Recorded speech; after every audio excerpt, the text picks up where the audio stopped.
बंटवारा होकर रहेगा। माधवपुर गांव में जैसे ही सूरज की पहली किरण पड़ी तो पूरे गांव में जैसे कोई मधुर ऊर्जा फैल गई हो। गांव के रास्ते से लेकर तालाब तक सब कुछ शांत था, सिवाय एक घर के। उस घर में एक टूटी फूटी झोपड़ी में बैठा था ब्रजेश, जो कि एक बूढ़ा किसान था। ब्रजेश के दो बेटे थे, संदीप और वीरेंद्र। संदीप बड़ा ही शांत स्वभाव का था, साथ ही मेहनती और ईमानदार। वीरेंद्र छोटा था, चतुर था, चालाक था और काम से दूर रहने वाला था। बाबा, आज मैं खेत की दक्षिणी मोड़ ठीक कर दूंगा। कल से पानी वहीं से बहकर खेत बर्बाद कर रहा है। ठीक है बेटा, तू ही है जो अब इस खेत की सच्ची देखभाल करता है, दिन रात मेहनत करता है। भैया, तुम तो खेत में ऐसे जुट जाते हो जैसे वही सब है। भाई, खेत की जंग लड़नी ही पड़ती है, वरना पेट कैसे पलेगा। तो क्या मैं खाली बैठा हूँ? हैं? कल ही तो जानवरों को तालाब ले गया था। भाई, खेत में हाथ लगाओगे तो पता चलेगा कि मेहनत क्या होती है। कहना क्या चाहते हो? मैं क्या कुछ काम नहीं करता? उन दोनों को बहस करते देख ब्रजेश ने समझाया कि लड़ाई से काम नहीं बनता, प्यार से रहो। फिर अगली सुबह मदन ब्रजेश के घर आया। अरे ब्रजेश, अरे तू मेरा कर्जा कब चुकाएगा रे? मुझे कुछ वक्त दो सेठ, मैं जल्दी ही लौटा दूंगा। अरे ये तो मैं कब से सुन रहा हूँ, लेकिन अब मुझे जल्द से जल्द अपने पैसे वापस चाहिए, नहीं तो तुम्हारा खेत तो मैं हथिया लूंगा। नहीं नहीं नहीं, कृपा करो, वो खेत तो मेरे बेटों का भविष्य है। ये कहकर सेठ वहाँ से चला जाता है। अरे अब क्या करूं? बेटे से कहूं तो बंटवारे की बात उठेगी, ना कहूं तो खेत जाएगा। अरे इस उम्र में एक बूढ़ा बाप किसके सामने हाथ फैलाए। फिर शाम के वक्त, बाबा, कुछ बात है क्या? आप आज उदास दिख रहे हैं। बेटा, अब तुझसे क्या छिपाऊं? सेठ फिर से आया था, पुराना कर्ज मांग रहा है। बाबा, आप चिंता मत कीजिए, मैं सब संभाल लूंगा। अब तो हद हो गई, वो कर्ज आपने लिया और हमसे वसूला जाएगा। बेटा, वो कर्ज तुम्हारी शादी के लिए ही लिया था और इस घर की मरम्मत के लिए। तो आपका फैसला था, हमसे पूछकर तो लिया नहीं था ना? वीरेंद्र, ये समय बहस का नहीं है। खेत हमारा जीवन है, हमें मिलकर इस मुसीबत से निकलना होगा। तो आप लोग निपटिए, मैं इसमें नहीं पड़ता। ब्रजेश ने आज उसने जान लिया था कि पैसे की तासीर रिश्तों से बड़ी हो चली थी। हे भगवान, क्या इसलिए मैंने जीवन भर खेत में हाड़ तोड़ा कि आज अपने ही बेटे मुझे कर्जदार समझे? फिर उस रोज वीरेंद्र सुबह से ही गुस्से में तना बैठा था। वहीं दूसरी ओर संदीप और उसकी पत्नी गौशाला से लौट रहे थे। फिर संदीप की पत्नी सुमन ने सबके लिए खाना बनाया, लेकिन वीरेंद्र खाने के लिए नहीं आया। जब ब्रजेश उसे बुलाने उसके कमरे में गया। बेटा, तूने आज दिन भर कुछ खाया नहीं, चल साथ बैठ जा। बाबा, भूख तब लगती है जब शांत मन हो। यहाँ तो आपकी पुरानी गलतियों की सजा हमें मिल रही है। वीरेंद्र, ऐसा मत बोल। बाबा ने जो भी किया हमारे लिए किया है। सच कहूँ भैया, अब तो बंटवारा होकर रहेगा। हर आदमी अपनी जिम्मेदारी खुद उठाए। मुझे ये कर्जा नहीं झेलना है। बंटवारा? बेटे, तू क्या बोल रहा है? हाँ, बिल्कुल सही। मैं अपने हिस्से की जमीन अलग चाहता हूँ। अगले दिन सुबह गांव के चौपाल पर पंचायत सदस्य बैठे थे। वहीं पर ब्रजेश और उसके दोनों बेटे बहुए भी पहुँचे। तो क्या तुम दोनों तैयार हो बंटवारे के लिए? मैं नहीं चाहता, लेकिन अगर वीरेंद्र का यही निर्णय है तो मैं रोकूंगा नहीं। और मैं बंटवारा चाहता हूँ, जमीन भी आधी, घर भी आधा। कुछ देर बाद पंचायत ने फैसला सुनाया और दोनों भाइयों का बंटवारा कर दिया गया। ब्रजेश तो जैसे टूट सा गया था। जिन्हें गोद में खिलाया, उनकी आंखों में अब लालच है। हे भगवान, ये कैसा कर्म फल।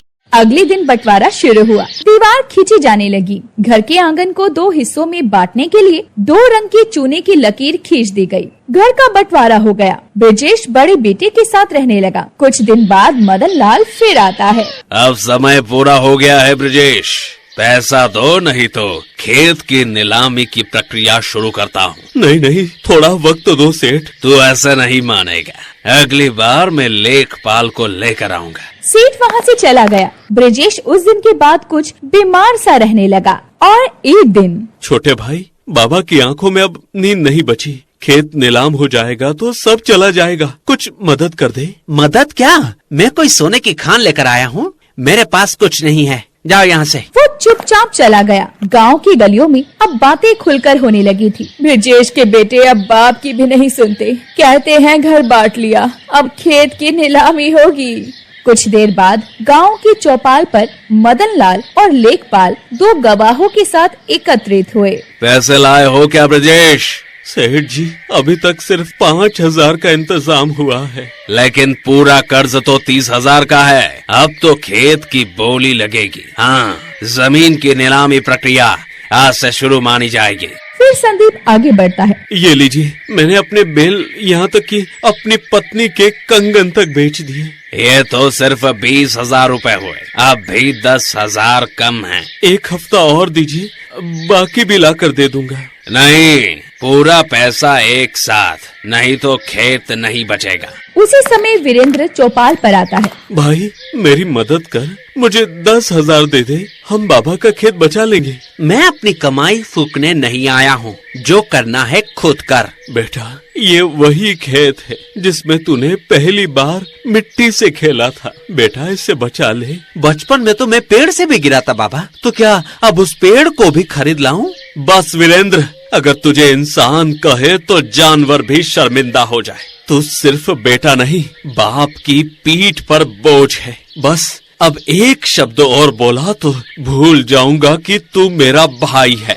शोर मत मचाओ, मुझे पैसे चाहिए। तभी गांव के एक बुजुर्ग सामने आते हैं। अरे सेठ, तू पैसा मांगता है, ठीक है, पर क्या एक बाप की मिट्टी को यूं खुले बाजार में नीलाम करेगा? और संदीप का हौसला देख, वो सब लुटा चुका है बाप के लिए, और ये छोटा नालायक बेटा, अरे इसे तो बस हिस्सा चाहिए। फिर श्यामलाल बाबा गांव के लोगों से बातचीत करते हैं। गांव वालों, अगर हम सब मिलकर एक एक रुपया भी दे तो क्या ये खेत बच नहीं सकता?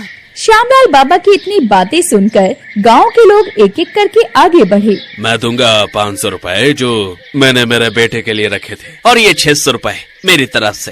इस तरह एक एक करके सभी गांव वाले पैसे देने लगे। कुछ देर बाद पूरा पैसा इकट्ठा हो जाता है। लो आपके 10,000 सेठ जी, अब हमारा खेत बच गया। सेठ सर झुकाए हुए संदीप की ओर देखता है। बेटा, तूने तो पिता का ऋण चुका दिया। नहीं बाबा, बेटा वही होता है जो बाप के माथे की लकीर न मिटने दे। वहीं खड़ा वीरेंद्र ये सब देखता रहा। वीरेंद्र और सीमा घर आ गए, लेकिन उनका मन जैसे भीतर ही भीतर किसी अंगारे पर तड़प रहा था। आज जहाँ सारा गांव संदीप की प्रशंसा कर रहा था, वहीं वीरेंद्र पर थू थू कर रहे।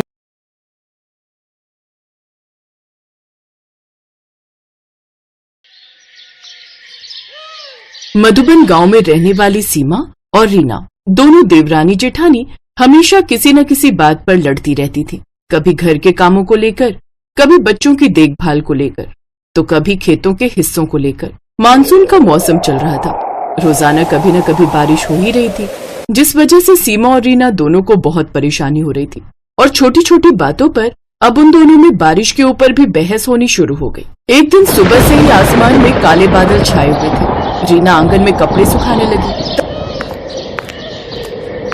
तभी सीमा के साथ उसकी बहस हो गई। रीना, अपने कपड़े कहीं और सुखाओ, इस रस्सी पर मेरे कपड़े डलेंगे। तुम्हें पता है अभी थोड़ी हवा चल रही है तो मेरे कपड़े थोड़े सूख जाएंगे, और वैसे भी तुम्हें आज कपड़े जरूर धोने थे। कपड़े धोने की तो मेरी बारी थी ना। तुम्हें पता था कि बारिश के दिन चल रहे हैं, तो कभी भी बारिश हो जाती है। अब तुम ही बताओ, तुम यहाँ पर रस्सी पर अपने कपड़े डाल दोगी तो मैं अपने कपड़े कहाँ सुखाऊंगी? भाभी, अब ये थोड़ी है कि मैं आपके कपड़े धोने का इंतजार करती रहती। आप सुबह से तो कपड़े धो नहीं रही थी, अब मैंने धो लिए तो आपको कपड़े रस्सी पर डालने। ये बहुत गलत बात है भाभी, आप हमेशा अपनी चलाती हो। आप बड़ी हो तो इसका मतलब ये नहीं है कि मैं छोटी हूँ तो आप मुझ पर दबाव बनाती रहो। मैंने कपड़े डाल दिए हैं, अब थोड़े सूख जाएंगे, तब आप डालना अपने कपड़े, या फिर कल धोना। बारिश का क्या भरोसा, अभी आंगन में बारिश आ गई तो मुझे भी तो अपने कपड़े अंदर डालने पड़ेंगे ना। मैं तो उठाकर फेंक दूंगी, मुझे कुछ नहीं पता, रस्सी पर तो मेरे ही कपड़े डलेंगे। अच्छा, इतनी हिम्मत कि आप मेरे कपड़े उठाकर फेंकोगी? मैं भी यही आंगन में खड़ी हूँ, एक भी कपड़े को हाथ लगाकर तो दिखा दो बहुत आपकी दादागिरी चल गई। आप तो बिल्कुल ऐसे बोल रही हो जैसे कहीं की गुंडी हो। क्या कहा? तुझे मैं गुंडी बदमाश दिखाई देती हूँ? मैं बदमाश हूँ? तो ये ले, मैंने रस्सी से उतार कर फेंक दी तेरी साड़ी। रीना ने देखा सीमा ने उसकी साड़ी को रस्सी से खींचा और जमीन पर फेंक दिया। रीना को भी गुस्सा आ गया। वो कमरे में गई और सीमा की धुली हुई साड़ियाँ लाकर उसने आंगन में फेंक दी। फिर क्या था, दोनों देवरानी जेठानी ने एक दूसरे के बाल पकड़कर नोचने शुरू कर दिए और बात हाथापाई पर आ गई। तभी उनकी सास लीलावती, जो मंदिर गई हुई थी, वो तुरंत दौड़कर आई और दोनों बहुओं का बीच बचाव किया। अरे पागल हो क्या? तुम दोनों एक दूसरे को मार ही डालोगी क्या? अब तुम दोनों बाल बच्चों वाली हो गई हो। इस तरह से कौन लड़ता है? मैं कुछ देर के लिए घर से बाहर क्या गई, तुम दोनों तो लड़ने पर आ गई। तभी तेज बारिश आनी शुरू हो गई। रीना के सारे कपड़े गीले हो गए। सीमा मुंह बनाती हुई अपने कमरे में चली गई। उसने रीना की रस्सी से कपड़े उतारने में कोई मदद नहीं की। लीलावती रोजाना की इस लड़ाई से बहुत तंग आ गई थी। अब रोजाना के लड़ाई झगड़े लीलावती को परेशान करने लगे। उसने अपने बेटों रमेश और नरेश को बुलाया और इस बारे में बात की। देखो बेटा, अब सीमा और रीना की लड़ाइयां बहुत ज्यादा बढ़ गई हैं। दोनों एक दूसरे को मारने पर उतारू होने लगी हैं। इसलिए अब मैं इन दोनों को एक साथ नहीं रहने दे सकती। तुम दोनों भाई अलग हो जाओ और इस घर के 2 हिस्से कर लो। मैं तुम्हारी माँ हूँ। मैं तुम दोनों बेटों को खुद अलग कर रही हूँ। तुम दोनों आपस में बंटवारा कर लो। माँ, तुम ये कैसी बातें कर रही हो? लड़ाई तो सीमा और रीना की है। हम दोनों भाई तो कभी नहीं लड़ते ना। हम दोनों अलग नहीं रह सकते। आप ऐसी बातें मत कहो। नहीं, मैंने फैसला कर लिया है। अब इन दोनों देवरानी जेठानी में बंटवारा होकर रहेगा। मैं इन दोनों की लड़ाई से बहुत तंग आ गई हूँ और उनकी लड़ाई का असर बच्चों पर भी पड़ेगा। इसलिए अब इस घर के 2 हिस्से कर लो। लीलावती ने अपने दोनों बेटों की बात को नहीं माना और सीमा और रीना दोनों की तकरार घर के हिस्सों तक पहुंची गई। रीना और सीमा दोनों के घर के हिस्सों का बंटवारा हो गया। आंगन में दीवार खड़ी हो गई। अब सीमा और उसका परिवार घर के एक हिस्से में रहने लगे और रीना और उसका परिवार दूसरे हिस्से में। लगातार बारिशें बढ़ती जा रही।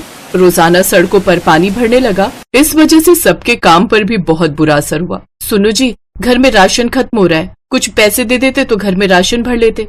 सीमा, तुम तो जानती हो खेतों में पानी भर गया है। फसलें खराब हो गई हैं। इस वजह से इस हफ्ते बिल्कुल भी कमाई नहीं हुई और पता नहीं आगे आने वाले दिनों में क्या ही होगा। अभी जो थोड़े बहुत पैसे हैं उनमें से मैं तुम्हें राशन ला दूंगा। आगे का क्या होगा ये तो वक्त ही बताएगा। अच्छा, तो फिर मैंने तो सुबह नरेश को देखा था। वो 2 बोरी गेहूं, चावल और दालें कहाँ से लेकर आया है? उसे पैसे कहाँ से मिले? तभी रीना अपनी तरफ से जोर जोर से बोलने लगती है। सुनो जी, राशन मेरे मायके से आया है। उसे संभाल कर सभी अनाज के संदूकों में भर दो। पता नहीं ये बारिश कब तक रहेगी। हमें तो इसी से गुजारा करना है। सुन लिया तुमने सीमा? मैं और नरेश दोनों सगे भाई हैं। अगर मेरे पास पैसे नहीं है तो नरेश के पास भी नहीं है। ये सारा राशन रीना के मायके वालों ने भिजवाया है। सीमा चुप हो जाती है। रीना बारिशों में अपने परिवार के लिए खूब पकवान बनाती। सीमा को ये सब अच्छा नहीं लगता था क्योंकि उसके घर में अनाज नहीं था। रीना ने पकौड़े बनाए और अपने बच्चों के साथ साथ थोड़े से पकौड़े अपनी सास लीलावती को दे दिए। पर उसने पड़ोस में रहने वाली अपनी जेठानी सीमा के घर पकौड़े नहीं दिए। उसी शाम सीमा के मामा, जो कि शहर में रहते थे, वो अपनी बेटी की शादी का कार्ड देने आए तो सीमा और बच्चों के लिए मिठाई और कुछ फल साथ लाए। उनके जाने के बाद सीमा ने रमेश और बच्चों को मिठाई देने के बाद अपनी सास लीलावती को थोड़ी मिठाई और फल दिए। सीमा बहू, तुम्हारे मामा जी जो मिठाई और फल लाए हैं थोड़ी रीना के घर भी दे दो। माँ जी, मैं उसके घर कुछ नहीं दूंगी। अलग होने के बाद तो सीमा और रीना दोनों देवरानी जेठानी ने बिल्कुल ही एक दूसरे को कुछ भी लेना देना बंद कर दिया। लीलावती को बहुत बुरा लगता था। एक रात जब रमेश और नरेश अपने अपने परिवार के साथ घर के अंदर सो रहे थे और लीलावती आंगन की छत के नीचे सो रही थी, सुबह 5 बजे जब लीलावती की आंख खुली तो वो घबराकर चिल्ला पड़ी। अरे रमेश बेटा, नरेश बेटा, देखो तो हमारा पूरा घर पानी में डूब गया है। जल्दी उठो। परिवार के सब लोग लीलावती की आवाज सुनकर उठ जाते हैं। अरे पूरे घर में तो पानी भर गया है। लगता है रात को बाढ़ आई है। अरे भैया, बच्चों को और भाभी को लेकर छत पर चलो। मैं भी ऊपर ही आ रहा हूँ। माँ, छत पर जाना पड़ेगा। जल्दी जल्दी छत पर चलो। हाँ, ये ठीक रहेगा। चलो सीमा, छत पर चलते हैं। चलो बच्चों, जल्दी जल्दी चलो, मेरा हाथ पकड़ लो। सब लोग जब छत पर जाते हैं तो देखते हैं गांव के सभी परिवार अपनी अपनी छतों पर चढ़े हुए हैं। पूरा गांव बाढ़ में डूबा हुआ था। बारिश की वजह से सब कुछ डूब चुका था। सीमा के घर से उसे जो राशन मिला था वो भी बाढ़ के पानी में सारा खराब हो गया। जो थोड़ा बहुत खाना बचा हुआ था सीमा वो लेकर छत पर आ गई। इधर रीना के घर में भी कुछ खाने पीने का सामान था, वो भी अपने घर से छत पर ले आई। दोनों ने कुछ दिनों तक थोड़ा थोड़ा खाना अपने दोनों परिवारों में बांटा। दोनों अपनी लड़ाई झगड़ा भूलकर मुश्किल घड़ी में एक दूसरे का साथ निभा रही थी। अगले 2-3 दिन तक पानी भरा रहा, जिस वजह से सभी परिवार छत पर ही रहे। जब धीरे धीरे पानी गांव से उतर गया तो सब लोग अपनी छत से नीचे उतर आए। सीमा और रीना को उस दिन एहसास हुआ कि उन दोनों को एक दूसरे की कितनी जरूरत है। दोनों ने अपने घर को नहीं बल्कि पूरे घर को एक साथ मिलकर साफ किया और एक दूसरे से वादा किया कि वो कभी भी अलग नहीं होंगी बल्कि एक साथ मिलकर रहेंगी। इस मुश्किल घड़ी में सीमा और रीना ने एक बात सीख ली कि भले ही परिवारों में कितनी मर्जी लड़ाई हो जाए, पर मुसीबत की घड़ी में जो साथ देते हैं वही सच्चे रिश्ते होते हैं।